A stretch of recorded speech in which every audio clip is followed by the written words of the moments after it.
Сайн уу манайхаа. Дараагийн бичлэгээрээ уулзж байгаадаа баяртай байна. Бичлэгдээ орохоос өмнө лайк дараад, сувагт маань subscribe хийж биднийг дэмжихээ мартав. За ингээд бүгдээрээ бичлэг рүүгээ орцгоё. Викир ухаан албан од насан унсан байснаа гинт цочин нүдэ нэв. Түүний өмнө 3 толгойтой авраг мангас зам хийлэн зогсож байлаа. Викир, би ухаан автчихсан байсан хэрэг үү? Сербрүүсээ шууд довтлохонд өвтчихсэн шүү дээ. Зүүн гар маань аимшигтай өвдөж байна. Тасраад өсөрчихсэн юм биш үсттэй. Сербрүүс шахагдсан гэдгийг би мэдэж байна. Гэхдээ ердөө тэр зэрэгтээ зогсно гэдэг. Стикс, мөрмийн нөлөө юу? Шахагдсан Сербрүүс архин урагш тавшаад Викир арайхийн бултан зүхтав. Гэвч авсан шарах минь хിവэрэ байна. Дахиж нийт цохилт авбал би дисгүй.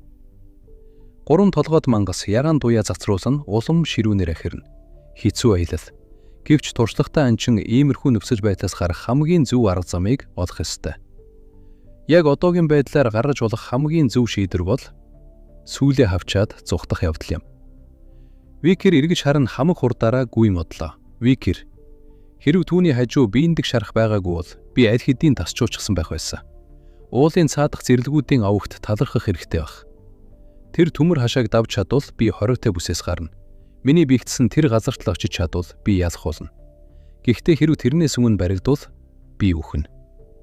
Уурсаж хэлгэнсэн Сербрүүс амнаас нь шүс савруулан аимшигтайгаар архирсаар Викирийн араас улангасан хөөн. Викир, хаана вэ? Тэр эргэн тойронд байх ёстой. Олчихлоо. Жоохон л цаашаа. Бас жоохон л. Дахиад жоохон. Одоо. Сербрүүс алаарт үсрэн туйлын догшин ширүүнээр ахирсаар Викир рүү дээрээс нь дайр мунлаа.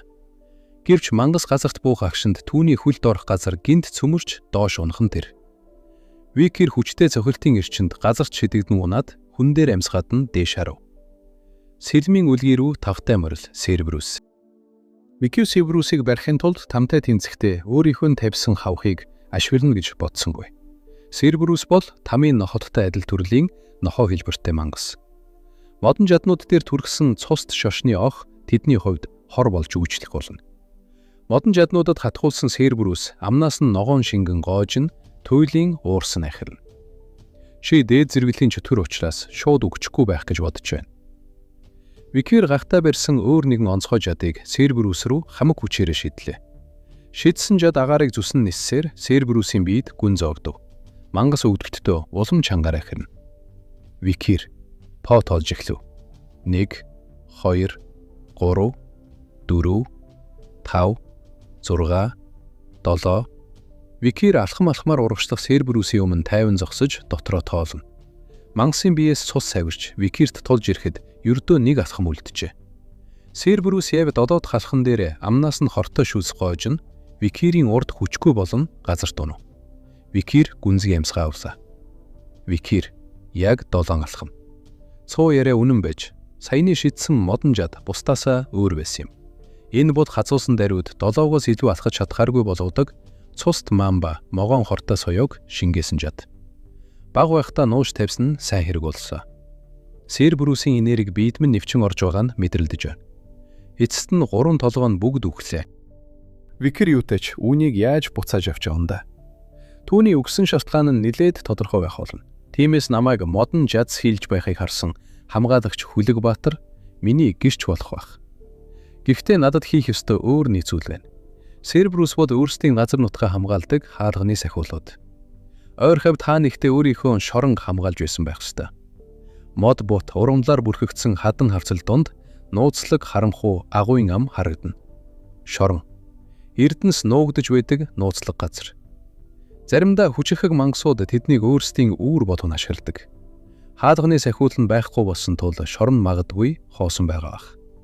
Сербрүүсийн баасыг биедээ төрөхчвөл жижиг мангасуудтай тулдахаас зайлсхийж чадна гэдэгтээ итгэлтэй байна. Хатсан хөрс, ялзарсан навч, чихтэй үндэс, хөлийн мөр болон шүс. Би түүнийг мушгах болно. Энэ бол Сербрүүсийн хамгаалж байсан шорон мөн байна. Намайг ухрахаас өмнө энд байснаа санаж байна. Энэ дахин 10 жилийн дараа илэрх боловч бүрэн хоосон байх болно. Харин яг одоо бол тийм биш. Би ялзарсан гадаргуугийн доор байгаа маанаг мэдэрч чадаж байна. Энэ нь хараахан цэвэрлэгдээгүй байгаа гэдэгт би итгэлтэй байна. Надад ямар ч гэрэл харагдахгүй байна. Миний бодож байснаас ч илүү гүнзгий бололтой. Викир харанхуй шорон руу ширтэнгээ занал хийсэн инээмсэглэл тодруулав. Түүний улаанууд нь харанхуйд гэрэгтэн. Дотор нь ямар эрдэнэс хүлээж байгаа бол гэдгийг би гайхаж байна. Викир эртгэл төгс алхасаар улаан маананд татсан харанхуй агуйн гүн рүү оров. Викир улаан маананд татсан харанхуй агуйн гүн рүү алхамаар итгэвтэйгээр орж ирлээ. Викир энэ хавьяар бүхэлдээ Бадмараг эртсийн судал үргэлжилсэн байна. Улаан шивүүр дуултай холбогддог байх нь.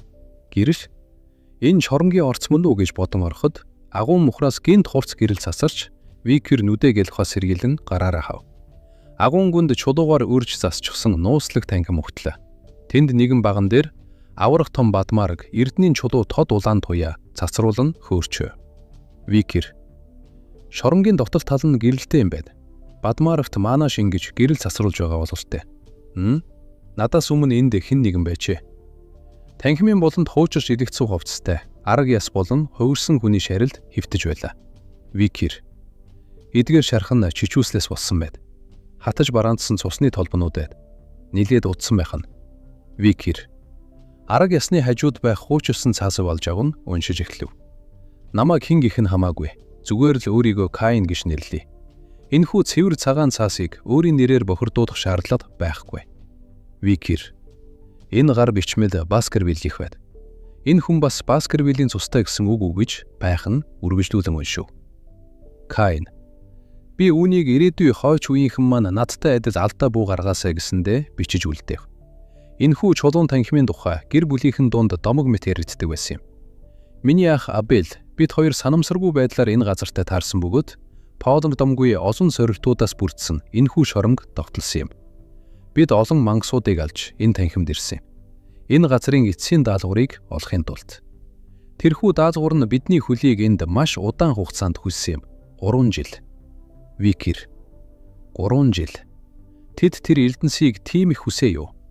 Эцсийн даалгавар нь энд хаа нэгтээ байх ёстой гэж бодов. Викирийн дахин Бадмараг дээр бичээстэй байв. Орох үед 1, харин дотор нь ороход 2, барах үед 1.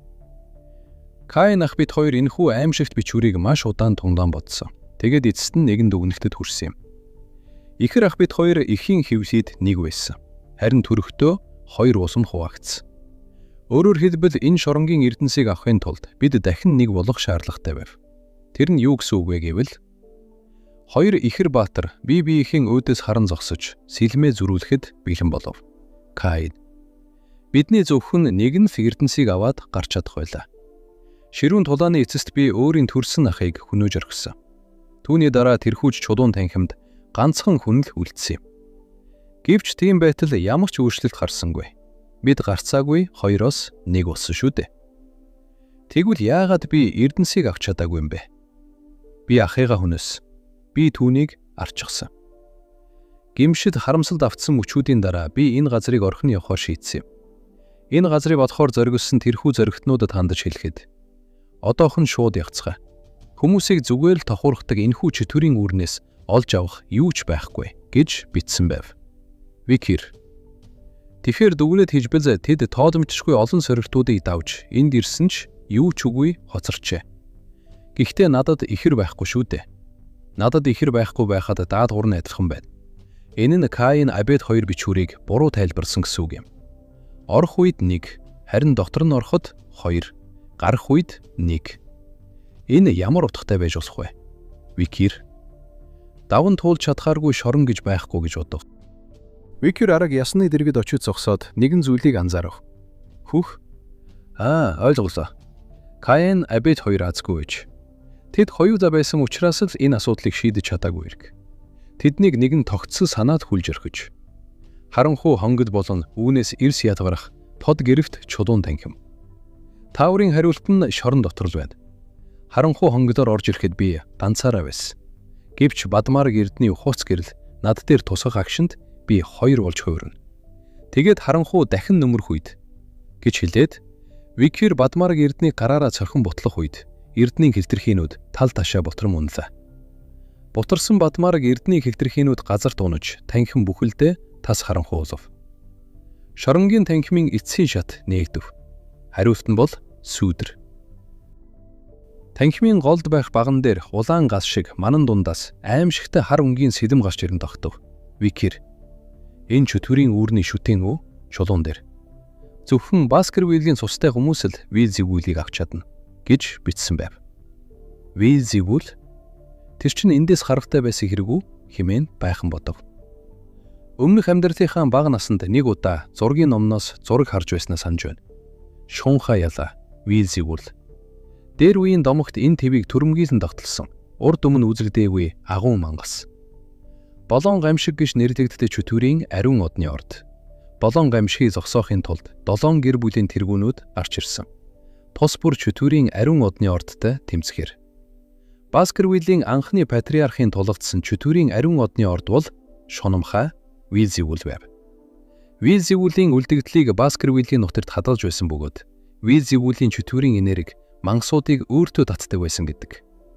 Энэ бол одоо хэн ч итгэхгүй хуучны домог. Викир.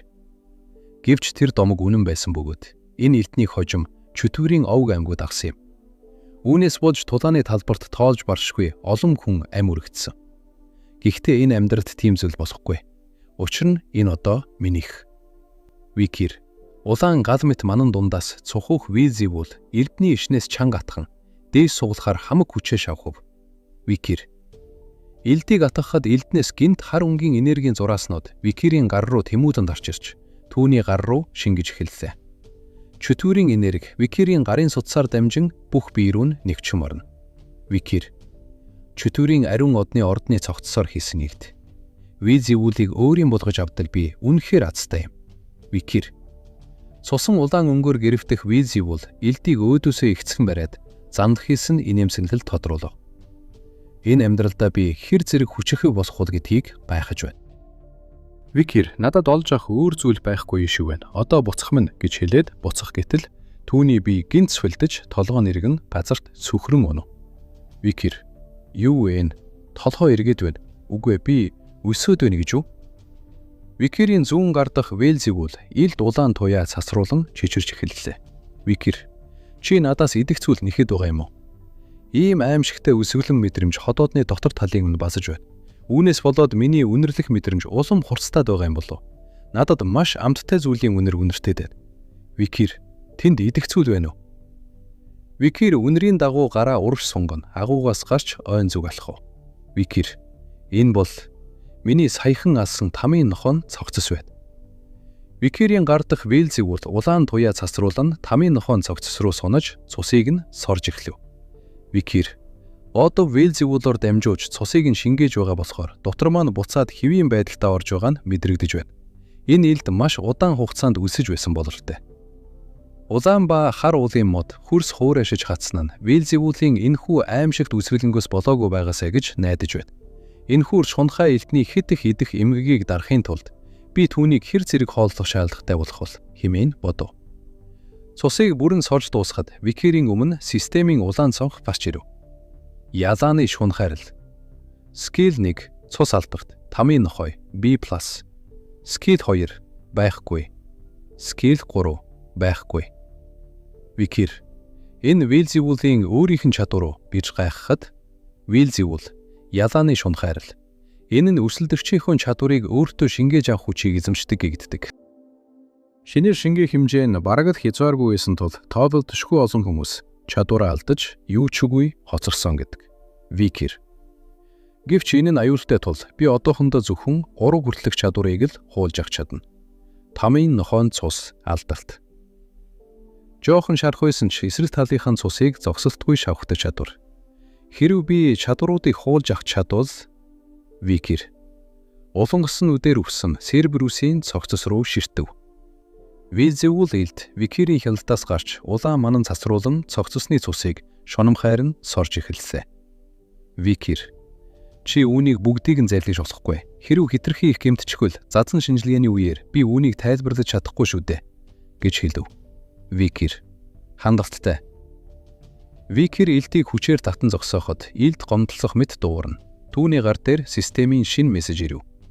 Скил 1 түдэгдсэн шах Серберус A+. Скил 2 цус алдавт тамийн нохой B+. Скил 3 Өндөр хурдны түлжилт, Норвегийн хадрын харах. F. Викир. Өндөр хурдны түлжилт үү? Сербрүүсийн доор дарагдаж бяцарсан хадрын харахыг хамтан сорчихсон бололтой. Сербрүүсээс түлэгдсэн шарах чадварыг олж авсан нь үнэхээр том амжилт шүү. Халуурвтын өвдөлт нь хүний мэдэрч болох хамгийн аимшигтай өвдөлтүүдийн нэг учраас 95-ын нохойн цус алдвтаас хавьгүй илүү байх болно. Одоо практик шалгалтанд өгөх мангасыг бэлдэж дууссан тул бүх зүйл дуустал энд хүлээж байвал ямар вэ гэж бодоод практик шалгалтаа дуусгасан залуу анчдын ноход Баскервилл рүү буцаж ирэв. Түүний дараа тус тусын үнэлгээнүүд үргэлжилж залуу анчдын ноход практик шалгалтын үеэр агнасан мангасуудынхаа хэсгээр хийсэн бамбай, сэлэм эсвэл зүйлтийг шагналуулан авч байлаа. Мөн залуу анчдын нэгнийх нь агнасан мангасуудын нэг нь тэнд байсан Баскервиллийнхнийг алмайруулж орхив. Үзэгдэл шилжиж "Хүйго хэн юу барьсан гинэ" гэж дуалдав. Берримор 8 настай сурагчдын ангийн залуу эзэн Викир ван Баскервилл практик шалгалтын үеэр хориотой бүс рүү санамсаргүй нэгтэрч Плюс зэрэглэлийн аюултай Сербрүүсийг аванжээ. Сербрүүс бол гэр бүлийн хамгаалагч, хүлэг баатарч хүртэл зайлсхийхийг хичээдэг дээд зэрэглэлийн мангас юм. Тэрхүү мангас уулын цаадах зэрлэгүүдийн овогч хархацсан байсан гэж тэмдэглэгдсэн байв. Үүнээс гадна тэрээр модон жад дээрээ хор түрхэж ашиглажээ гэж мэдэгдэв. Хүйго Сербрүүсийг ад чадхууц тийм ямар хор байдаг байх нь вэ? Тэгэд тэр золиг үүнийг яаж олж авч чадсан байх уу хэмээн асуухад Берримор "За, ангийн тэмдэглэлд үүнээс өөр зүйл тосолдоогүй байна. Завуу эзнээс өөрөөс нь асуухыг хүссэн боловч тэрээр маш их ядарсан гэдгээ хэлээд асуух боломж гарсангүй" гэж хэлэхэд Хүйго тэр жаахан золиг аль хэдийн ийм залчин болчихсон байх гэж "За яах вэ? Мэдээлэл бол хүч, харин хүч бол чиний үнцэн юм. Үнэн дээр би гайхсан шүү. Ван гэдэг нэртэй Ле эсвэл Лаб шатла ийм авьяастай байна гэдэг. Чи мэдгүй ах шиг байна Берримор" гэж хэлэхэд Берримор "Юуг тэрвэ" хэмээн гайхав. Хүйго "Би өмнөх патриархуудтай адилгүй. Ноход хижээхдээ би тэдний цусны шугамыг ялгуурлагдаггүй юм. Тэд хааны урагу эсвэл янхны цуснаас гарахтай юу гэдэг нь хамаагүй. Зөвхөн хангалттай авьяас, чадвар, өршөө хорсол байхад л болно. Энэ нь бас хааны цуснаас ч ирлис ноход гарч ирж болно гэсэн үг юм. Ойлгож байна уу гэж хэлэхэд Берримор "Өршөөгөрэй" гэж хэлв. Хүйго "Зүгээр дээ. Гэхдээ надад сэтгэл сэргээх зүйл хэрэгтэй байна. Залуу эзэн Викирийг дууд." Удалгүй Викир дуудагдсан дагуу Хүйгогийн өрөөнд орж ирэн түүний өмнө тайван зогсов. "Хүйго, чамайг практик шалгалтынхаа үеэр Сербрүүсийг барьсан гэж сонслоо. Чи үүнийг яаж хийсэн бэ гэж асуухад Викир "Би модон жад дээр шоколад түргсэн юм." Хүйго "Шоколад" хэмээн маш их гайхав. Викир "Нохоо хэлбэртэй мангасуудын хувьд шоколад бол үхлийн аюултай хор юм" гэж хэлэхэд Берримор "Охоо, тийм учраас л чи өмнөхөн шоколад нэхэд байсан байх нэ." Викир "Тийм ээ" гэхэд Хүйго ангийн талаар Берриморыг асуухад "Чи ойлгохтой хариулаагүй гэж сонссон. Яагаад тэгсэн юм бэ?" гэж асуухад Викир Хүйгогийн асуултад маш зоригтой бөгөөд шийдэмгий хариулт өглөө. Тэр миний эзэн биш учраас тэр. Викирийн хэлсэн үг Берриморыг цочролд оруулж Хүйгогийн нүүрэнд ёчтой инээмсэлтэл тодруулв.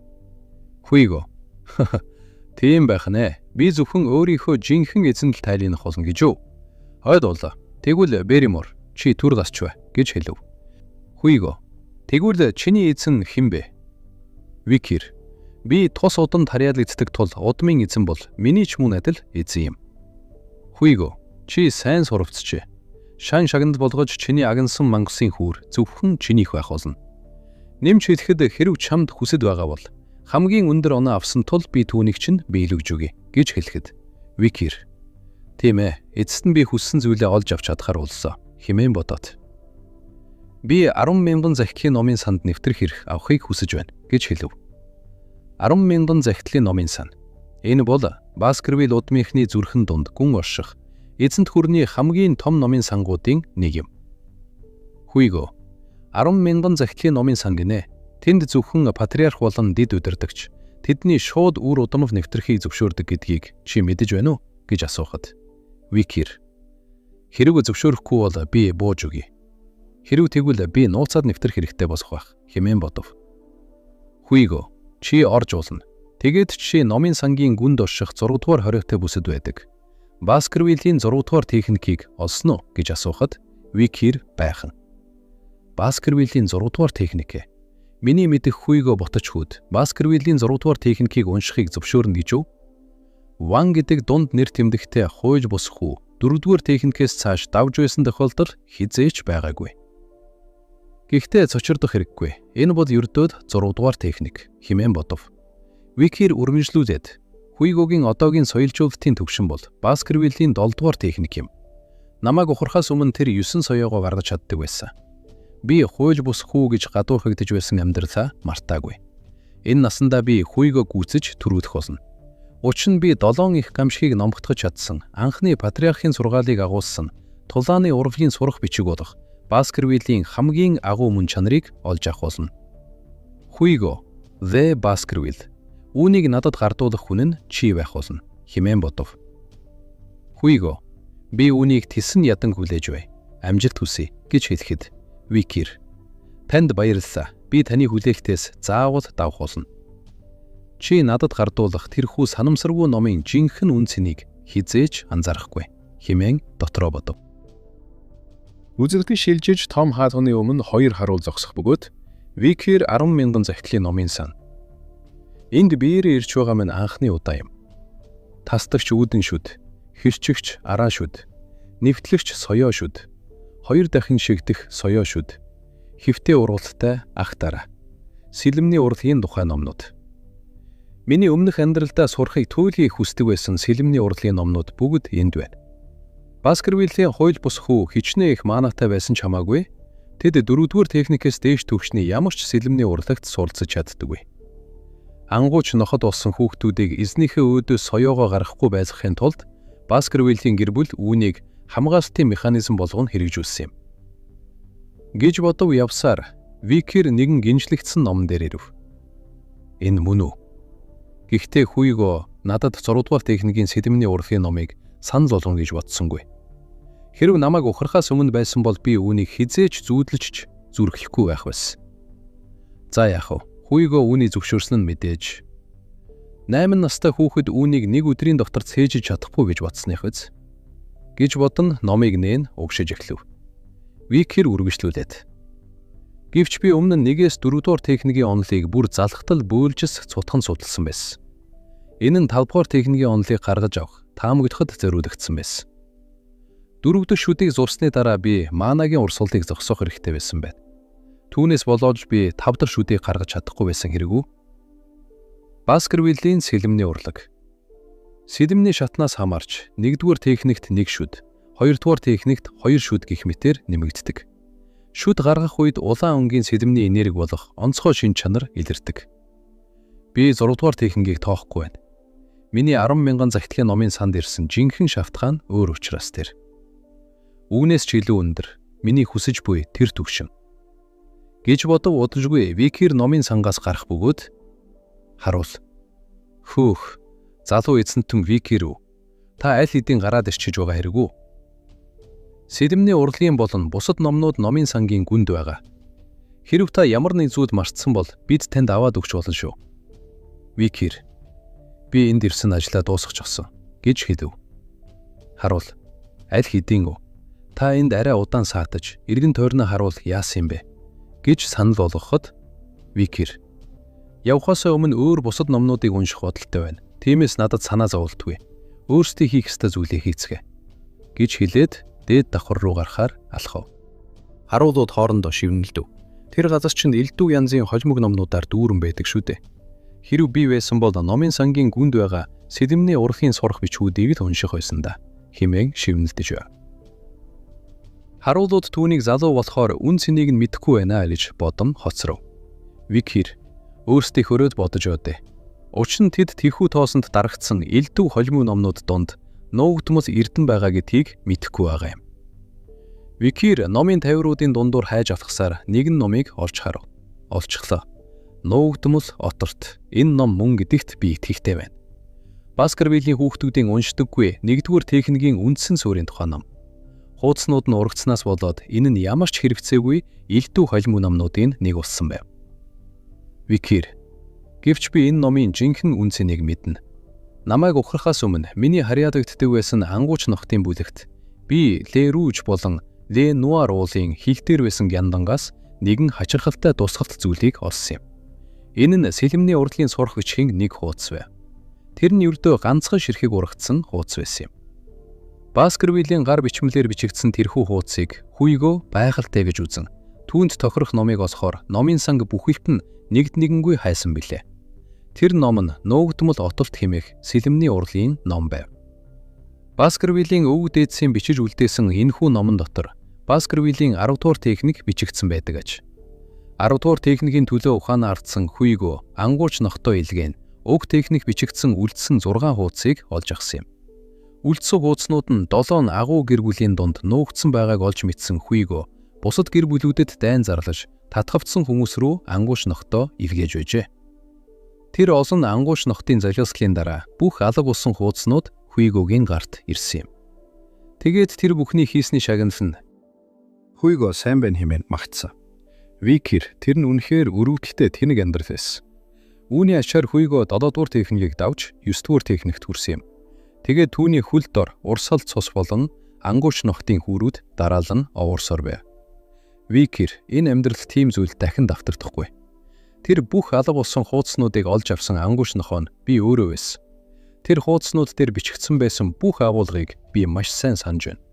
Намайг өмнө нь 4 дугаар техникээс цааш давж чадахгүй байсан шалтгаан нь би их хүү номыг нь унших хэрэггүй байсных байж.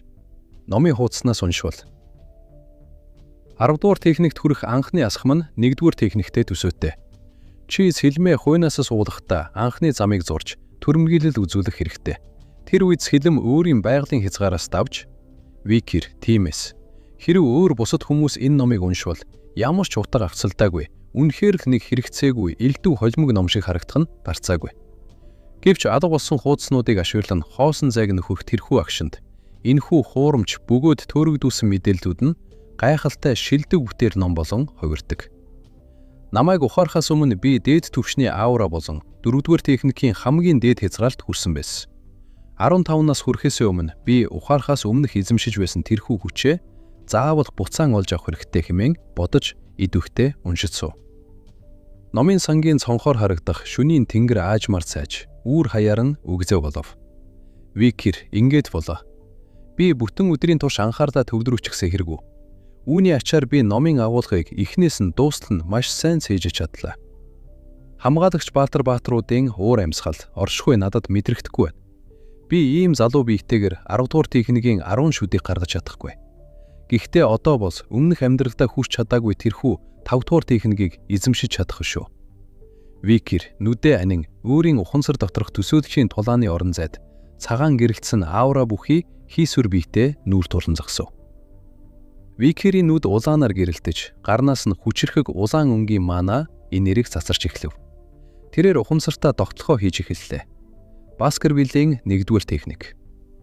Төсөөллийн орон зайд улаан мана эрч хүчтэйгээр эргэлдэж, хүчтэй сохилтуудыг дараалан гүйцэтгэнэ.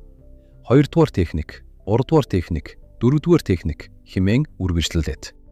Викерийн төсөөллийн тулааны орон зайд улаан болон цэнхэр туяатай хүчрхэг мана энерги эргэлдэж, аларт гясхийх гэрэл мэт хордон давталгаануудыг гүйцэтгэнэ. Викер, миний өмнөх амьдрал үнэхээр өрөвдөлттэй байж. Хичээнгүй зүтгэсний эцэст би дээд түвшний аураг, гражуэйтер аура олж авч чадсан боловч өөр тохирох сэлэмний техникт суралцаж чадаагүй юм. Тиймээс угийн шууд цусан төрлийн хүмүүс надад дайсагнаж дээрлэхдэг байв. Миний 5 дугаар техникийн шатнаас цааш давж чадахгүй байсан цорын ганц шалтгаан байсан. Энэ нь би хууль бус бутаж хүү болж төрсөнтэй холбоотой байлаа. Би тэр амьдралаар дахин амьдрна гэж бодоо юу. Викер ууртайгаар урагш тэмүүлж, ухамсартгүй цагаан хийсвэр дүр рүү хүчтэй довтлогоо хийв. Түүний цохилтын хүчинд цагаан биед сарнин алга болж эхэлнэ. Викерийн төсөөллийн орон зайд гинт Хуйгогийн аврах том нүүр болон хүйтэн харц тодрон гарч ирэв. Хуйгогийн дүр төрх рүү улаан өнгийн хурц сэлэмний энергиуд тор мэд хэрэн огтолж, түүнийг хідэн хэсэг болгон устгаж буй дүр зураг Викерийн ухамсарт дүрслэгдэнэ. Викер төсөөллийн орон зайд эцсийн хүчтэй цохилтоо өгсөний дараа бодит байдал дээр номын сангийн шалан дээр амьсгаад нь зогсов. Түүний биеэс улаан мананы уур савсна. Викер хүүх энэ залуу биед одоохондоо. Энэ нь сул хിവэр байна. Гэхдээ би 5 дахь шүдийг гаргаж чадсан уу? Викирийн дотор ямар нэгэн зүйл орвилж, тэрээр өөрийн амжилтыг мэдрэн гараа зангидан баярлана. Зүрхний минь гүнээс халуун зүйл гарч ирээд хүзүүрүү минь цасардах шиг санагдсан. Викир 5 дугаар техникийг хийж чадсандаа маш их баярлаж, бараг л уйлахдаггүй. Баскервиллийн түүхэнд байгаагүй дээд амжилт тогтоох хурдаар эзнийхээ өдөө соёово гаргах залуу ангууш нохоон араа шүд урган томорч байлаа. Танилцуулга. Сэлэмний төвшний томьёолол. Шидийн 1-р тойрог. Сэлэмний шинжээч доод зэрэг. Баскервиллийн 1-р техник. Шидийн 2-р тойрог. Сэлэмний шинжээч дунд зэрэг. Баскервиллийн 2-р техник. Шидийн 3-р тойрог. Сэлэмний шинжээч дээд зэрэг. Баскервиллийн 3-р техник. Шидийн 4-р тойрог. Сэлмийн төгсөгч доод зэрэг. Баскервиллийн 4-р техник. Шидийн 5-р тойрог. Сэлмийн төгсөгч дунд зэрэг. Баскервиллийн 5-р техник. Шидийн 6-р тойрог. Сэлмийн төгсөгч дээд зэрэг. Баскервиллийн 6-р техник. Сэлмийн төгсөгч хамгийн дээд зэрэг. Шидийн 7-р тойрог. Сэлмний мастер. Баскервиллийн 7-р техник. Викир би эцэст нь 5 дахь шүдийг гаргаж чадлаа. Миний мана үүнийг дэмжиж чадах хэмжээнд байх үед би дахин төрөхөөс өмнөх эзэмшиж байсан төвшөндөө хүрч чадна. Миний мананы багтаамжч мөн адил гавцаагүй нэмэгдсэн байна. Өөр нэг төвшөнд хүрсэн бололтой. Тэгээд энэхүү шингэн авраа нь сэлмийн төгсөгч болсны шинж тэмдэг. Намайг дээд зэргийн сэлмний шинжээчээс доод зэргийн төгсөгч болж өөрчлөгдсөнийг харуулж байна. Миний хувьд үүнд хүрэхийн тулд 30 жилийн хугацаа зарцуулсан байхад одоо 8 настай байхдаа үүнд хүрч чадлаа гэдэгтээ итгэж чадахгүй байна. Сэлмийн төгсөгч бол сэлмний шинжээчдээс тис өөр төвшөнд байдаг. Хатуу авраа нь шингэн авраа болон хойгорч эхэлдэг бөгөөд ягтрал нь мөн нэмэгдэж үүнийг илүү чөлөөтэй ашиглах боломжийг олгодог. Миний сэлмний урлагч мөн адил дахин төрөхөөс өмнөх үеийнхээс хамаагүй дээрдсэн байна. Би 5 дугаар техникт гацаж зогсохгүй 10 дугаар техникт хүрч чадах сэлмний урлагтай болно хязгааргүй боломжуудтай хамт. Миний өмнө сурсан нэвтлэгч соёо нь богино хугацаанд илүү хүчрхэг болох боломжийг олгодог байсан нь үнэн ч гэлээ. Үүнд хязгаар гэж байсан. Нөгөөтэйгүр нуугдмал отогт нь довтлогоо болон хамгаалтын хооронд саадгүй шилжиж чаддаг. Үсэгтийн ямар ч хязгаарлалтгүй төгс сэлмний техник юм. Хэрв би үнэхээр хичээвэл дунд зэргийн сэлмийн төгсөвчтэй ч гэсэн тулалдаад үзэж чадхаарай. Хэрв нууцаар аллаг хийх тактик ашиглавал надад 100 поин боломж бий. Харин нүүр тулан тулвал 50 поингийн магадлалтай. Одоогийн ганц асуудал бол хүүгд үүнээсээ хэр ихийг харуулах вэ гэдэг л байна. Викир уншиж дууссан номоо цонхны тавцсан дээр тавиад Викир өөрийн хүч чадлыг хэд их эсвэл хэтэрхий бага харуулж болохгүй. Би хүүгд ямар нэгэн хүлээлт үүсгэх зүйл өгөх хэрэгтэй. Тэгж байж надад хэрэгтэй бүх зүйлээ олж авахд хангалттай хугацаа олдох болно. Цонхоор тусах нарны гэрэл линзээр дамжин цонхны тавцсан дээрх номыг шатааж эхлэв. Викир үүнийг харан зэвүүнээр инээмсэглэнэ. Үүгээр хүүг болон ангууш ноход 10 дугаар техникт хүрэхэд маш хэцүү байх болно. Мэдээж хэрэг үүнд би хамаарахгүй. Харуулууд. Юу вэ? Энэ ямар үнэр вэ? гэж гайхан гүйж орж ирэв. Харуул. Залуу эзэнтэн. Викир, та юу? Викир, уучлаарай. Би санамсаргүй байдлаар томруулдаг шилээ энд орхичсан байж. Тэгээд тэр номыг шатаачихсан байна. Хэрв үүнийг мэдэгдэх хэрэгтэй бол би хуучин нарын даамалт Беримор заавал хэлж мэдэгдэх болно гэж хэлэхэд.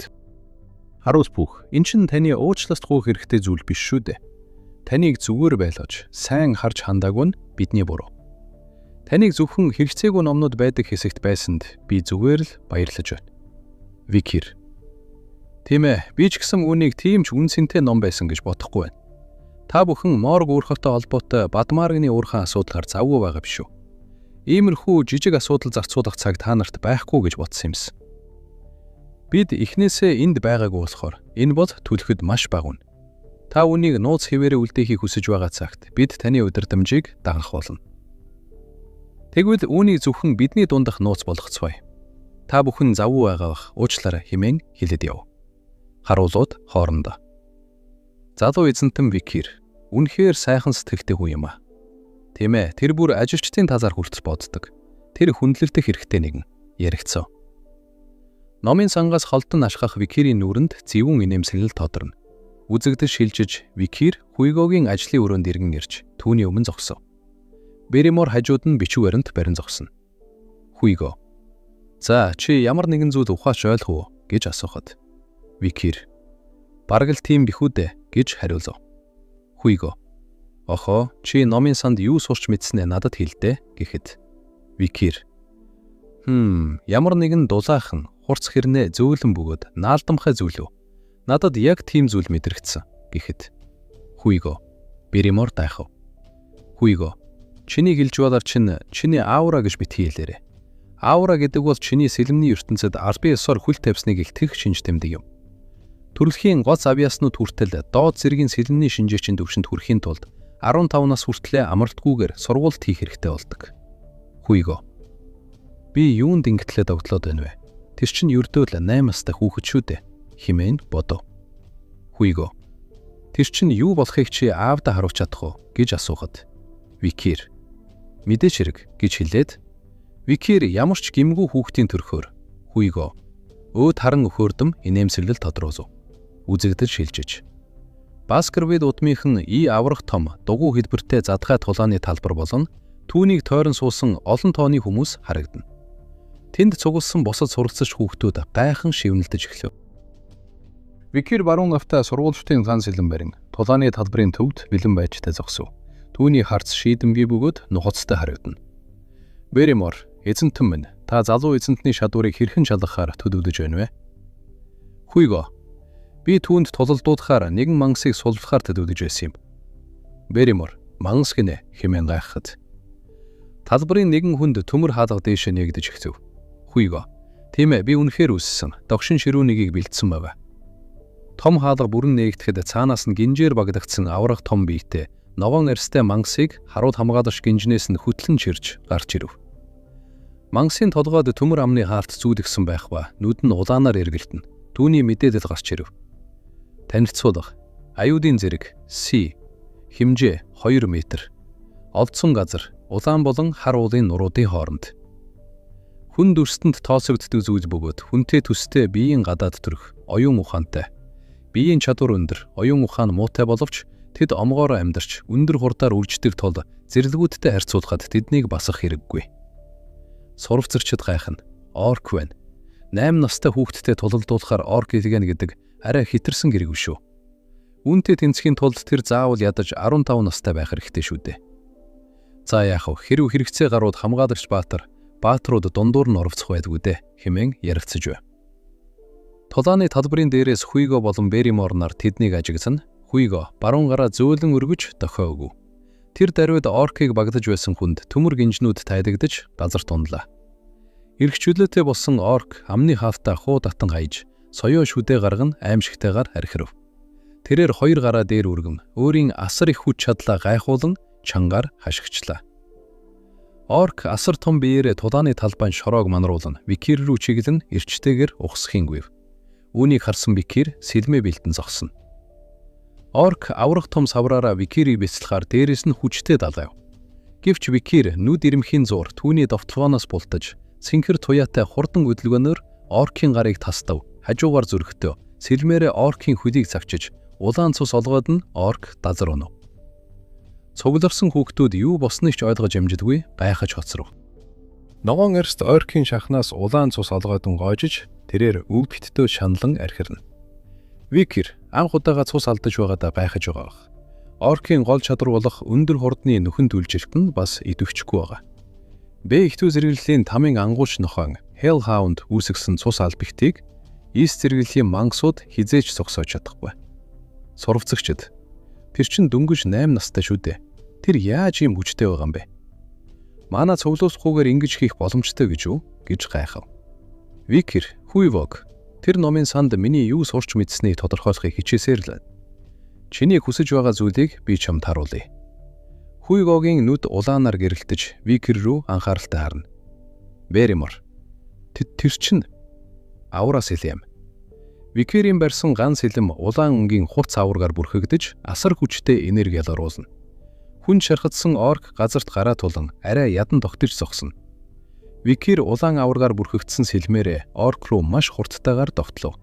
Энэхүү гайхалтай хөдөлгөөнийг хараад Хуйгог дэрсхийд суудлаасаа өндөлцөн цочирдсон байдагтай харав. Берримор. Энэ доод зэргийн сэлмний шинжээчин аура мөн гэдэгт би итгэлтэй байна. Танд баяр бүргээ эзэнтэн минь. Бид дөнгөж сая хоц авьяастан төрхийг гисчиллээ. Хуйгог. Чи үнэхээр тэгж бодож байна уу? Берримор. Эзэнт хүрний бүх гэр бүлүүдийн дунд ийм гоц авьяастан дахин хизэнш төрөхгүй байх гэж би бодож байна. Байц, Берримор. Тэр оркт ямар нэгэн зүйл буруу байгаа бол тээ гэж хэлэхэд. Берримор. Айн бич гайхав. Орк хурдан нөхөн түлждэг гэдгээрээ алдартай. Гэтэл чиний харж байгаачлан түүний цус алдарт огт зогсохгүй байна. Хэмээн бал зэрэг гайхав. Тэр орк хамаагүй сул дорой байсан учраас л тэр ялсан хэрэг. Берримор. Зүгээр л баярлаж байгаагаа илэрхийлж болохгүй юм байх та гэж бодов. Тэгтэл Викир. Түр хүзээвэрээ аваа гэж хэлв. Викир. Энэ орк залуугаас илүү хүчирхэг зүйл энд байна уу гэж асуухад Берримор гайхав.